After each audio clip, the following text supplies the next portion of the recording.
So we have Dia with us, and Dia has taken SAT once. She'll talk about, so we'll discuss basically about the grammar section of IELTS, not IELTS, sorry, grammar section of SAT. Yes, it is. In SAT, we get 44 questions to be done in 35 minutes. And the problem with the uh, grammar section, which is called as writing section in SAT, is that the questions are scattered. So we get questions on grammar as well as comprehension there. And Dia has been scoring like out of 44, like 38, 39, sometimes above. How much did you score in your last test, Dia? In the test I book? guess 41. 41. So there are just 2 to 3 mistakes there in the grammar section. So Dia, tell us, what strategy do you use? How do you go about doing the questions, and how do you score these kind of marks? Yeah, so I think the first step is to recognize the type of question, Mm-hmm, and then like if it's a context question, mm-hmm, so then we read above it, 2 to 3 lines above it and 2 to 3 lines below it. If it's a grammar question or a punctuation question, then we have to like see which punctuation is right, and we have yeah, to follow the grammar rules. And like in I almost get agreement, sentence agreement questions wrong, verb agreement. So in those we have to see like the about the pronouns and the nouns which suit each other.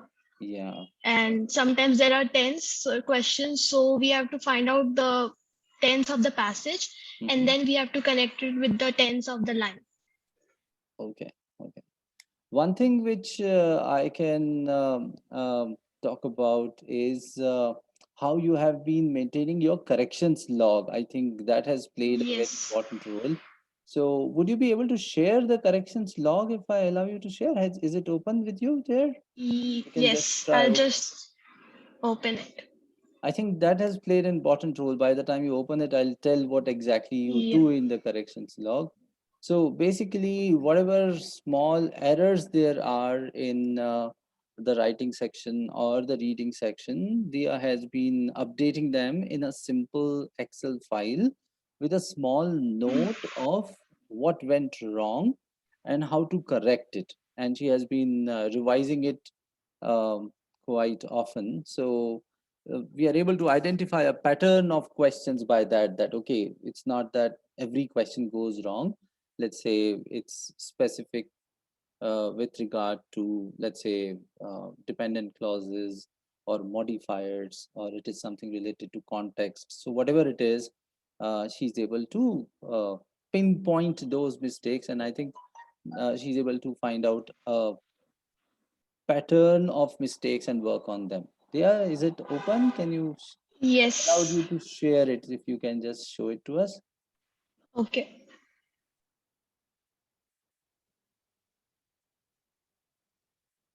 Are you able to share it? Otherwise, I can open at my end. Oh, just a minute. Yeah, sure.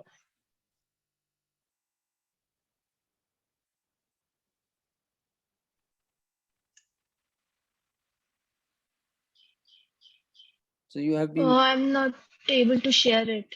Like okay. I don't have the option of sharing. Okay, I've allowed multiple participants can share simultaneously.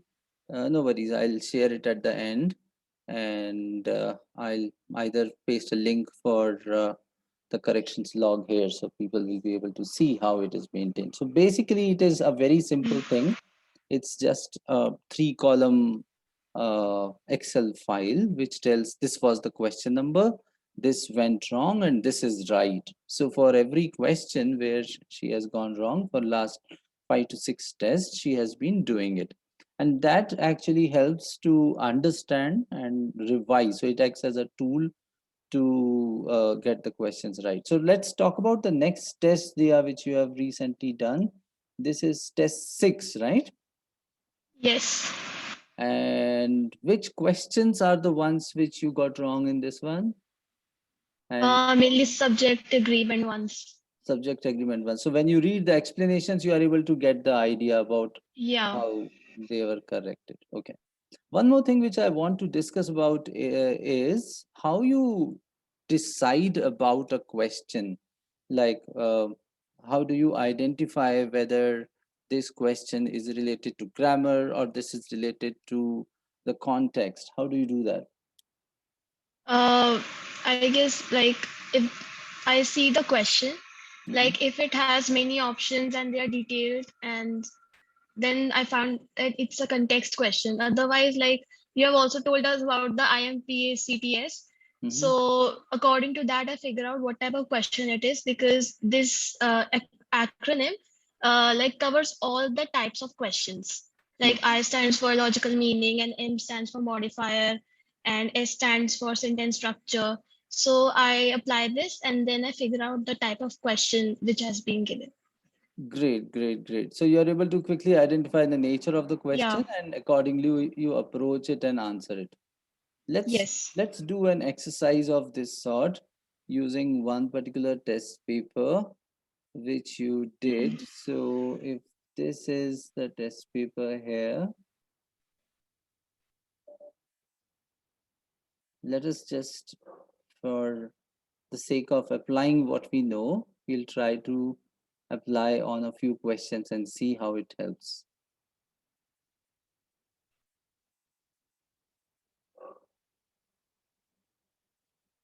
Yeah. So here we have a test paper of writing. So what is the nature of this question? Mm,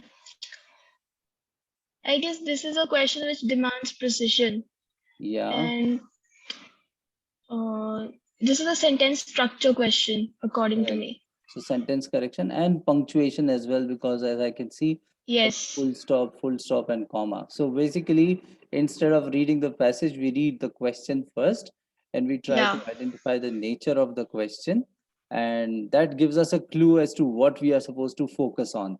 And then when we read the sentence, it is easy to pick up the right one. So as we can see, Yes. there is full stop and one, and there is 227 and comma one. So now we know that we have to decide whether a full stop or a comma will fit in. So Comma. this is how we are able Yeah. to decide upon it and go about it. So what was the answer there, and was that right for you when you did it? Yeah, I think the answer should be D. Hmm. And one thing that I have figured out is that if we read the questions first, then it makes it easier to, find the answer. Yes, yes, yes. We are able to at least like have a map in our mind as to how Yeah. to think about it. Great, Yes. great, great. All right. So the answer to this one, in winter of 1968, scientists this and this, so names are given, poured nitrates and phosphates into the lake, 227. And yeah, so one of the 58. So we know not this one, not this one. It is a modifier which is giving details Yeah. about this one. Great. Let us do one more, Dia. So I leave this to you. I want you to tell me the nature of the question and then you can solve it. Okay. Okay. So this is a punctuation question, Mm-hmm. and yeah, it's a punctuation question. Hmm. As we can see, comma is there, Yeah. and either the comma is placed after end or before end. And so looking at this, or there is no need of comma. These are the three options. The end, comma is placed at the end. So now Yeah. looking at this question, we can decide what should be the placement, where should be the right placement of comma. Okay. And Yes. what was your answer for this one, and how did you I decide about think it? it should be A. Okay. While deliberately adding chemical compounds to a lake may seem destructive and irresponsible, so there is no need of any comma in between them. This Yes. method of, so since this is a while, so whenever a question starts with while, there has to be uh, so while makes this particular part dependent, and this part would be Yeah. independent. So this method of experimenting is sometimes the most effective way to da da da da da. So whatever it is, but yes, you have figured it out correctly. So this is the method you are applying, Yeah. which means you read the question first, and this jugaad works well for you, where you read the question Yes. first, you find out what is the nature of the question, and then you read the sentence. And this also keeps you a little dissociated or uh, not really concerned with the story to a great deal, because since this is the Yeah. grammar questions, you need not go into the depth of the story. Yes. So how do you deal with the story questions then? Like, yeah, this one, it seems like this is a, is this a grammar question or Yeah, this is a context grammar. question? Okay. So, okay, in addition to being unsightly and odorous, these algal blooms cause oxygen depletion. Oxygen depletion kills. Okay, so we want to combine these two sentences. Yeah. All right, all right. So, how do you figure out, I mean, how do you solve the context questions then if you don't read the story? I just read like above it and below it, and Okay, then I figure out which is the right option. Because sometimes there are transition questions, so we need to read the paragraph before it and a little bit after it, and that solves the deal. okay. So, what is a transition question? It's a question like they will give it to you at the end of a passage, and the answer will be in next passage. And sometimes the question will be in the the starting of the passage, and the answer will be the previous passage. Right, right. So transition questions are the questions which are either at the end of a paragraph or at the beginning Yeah. of a new paragraph, and they Yes. actually connect with the content discussed earlier or content discussed later. So with that, we can connect and we can understand what it is. Great. Yes. So I think this is good, Dia. And what is the pattern of marks that you are getting in your writing test now? Like in I this think test, I'm getting yeah, 2 to 3 wrong mainly. Earlier it was like 6 to 7, but now it's 2 to 3. all right. And I believe these 2 to 3 will get to zero now. So you'll get all Yeah. questions right by writing them down in the corrections log and Yes. making a, I mean, revising it thoroughly. It's not about, like, as we say, it's not that we commit many mistakes, we commit the same Yeah. mistake many times.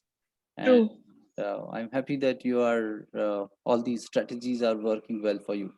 So keep it up, Dia. Yes. I think you have done a great job, and maintaining a corrections log and revising it would make a lot of sense. I'll send a link with this so people would be able to see how corrections log is maintained. I think that has Yeah. played an important role. One thing which I would like to tell about Dia is that as soon as the class is over, she is the one to submit her corrections log almost immediately. Like, it does not Yeah. 10-15 minutes. I think that helps a great deal to revise Yes. stuff and retain it for a longer time. So, Yes, the correction log is like very important. Like when I did SAT on my own, then I didn't maintain any correction log. And so I didn't know where I went wrong. But mm, with the correction log, it's like you revise a mistake so you get the hang of it, hang of the things which you commit wrong. yeah, So yeah, it's very important to maintain a corrections log. great, great, great, great. And yes, this kind of consistency and uh, doing it immediately after the session helps you to remember it. You can write down everything which we discussed, and I think that has helped Dia a great deal. So, Dia, keep it up. This is great. And next time when we Thank you. connect, we'll discuss about how you improve your reading part of the SAT test. And then we'll discuss about Yeah. maths also.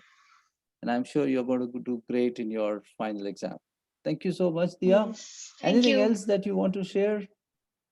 Uh, I guess that the strategies we sir have are like excellent. I'll just say that.